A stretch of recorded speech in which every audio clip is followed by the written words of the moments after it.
ওই ওখানে চেয়ার আছে রে।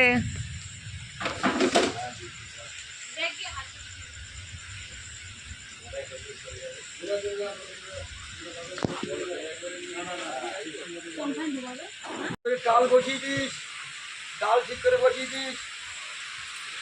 বাবা ধরো, ও একা পারবে না।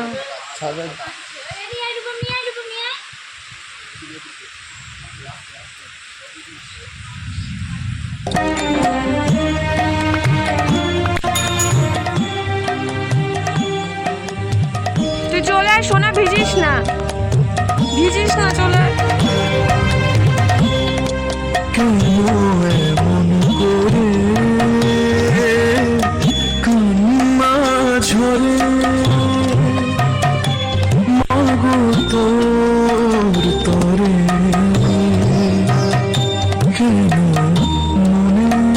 কথা গুমরে মরে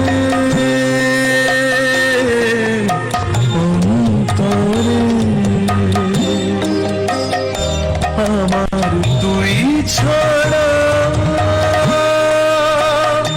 হে জীবন রেখে মা কি হবে, মা কি হবে। তোমরা তো দেখলেই যে সকাল পুরো হয়ে গেছিলো, মা সবাইকে প্রসাদ দিচ্ছিলো, আমিও বসলাম প্রসাদ নিয়ে। তারপর যেহেতু সবাই উপোস ছিলাম, একটু একটু করে সবাই খিচুড়ি নিয়ে বসলাম, তো এটার মজা অন্যরকমই ছিল, সবাই মিলে বসে খাওয়ার মজা। আর কি বলবো, এটা ভেবেই ভালো লাগে যে মা এবার থেকে প্রতি বছরই এইভাবে আমাদের বাড়িতে আসবে। আজকে আমাদের আমিষ খেতে হয়, তো সেই জন্য ও গেছিলো চাঁদপাড়ায় বাজারে, তো নিয়ে আসলো মাংস আর এই যে ইলিশ মাছ। আর সবাই যেহেতু একটু টায়ার্ডই ছিল, রাত জাগা না খাওয়া, তো সেই জন্য আজকে রান্নাটা কিন্তু দিদাই করলো। আর আমার একদিক থেকে একটু ভালোই হয়েছিল, কারণ অনেকদিন পর দিদার রান্না খেতে পারবো সেটা ভেবে। কিন্তু দিদার রান্না এখন আর ভালো হয় না সেরকম, আগের মতো মানে হয় না ওনার ভালোটা। মাসিমণির রান্নাই আমার বেশি ভালো লাগে।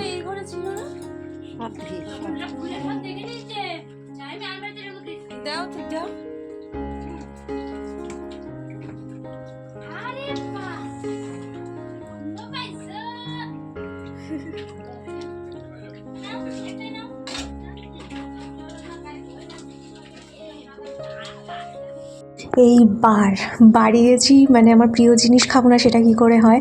ও আজকে নিয়ে এসেছিলো চিকেন মোমো।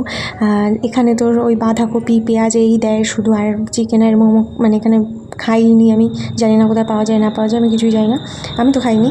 তো দেখা হচ্ছে তোমাদের সাথে নেক্সট ভিডিওতে। সবাই ভালো থেকো, টাটা, গুড নাইট।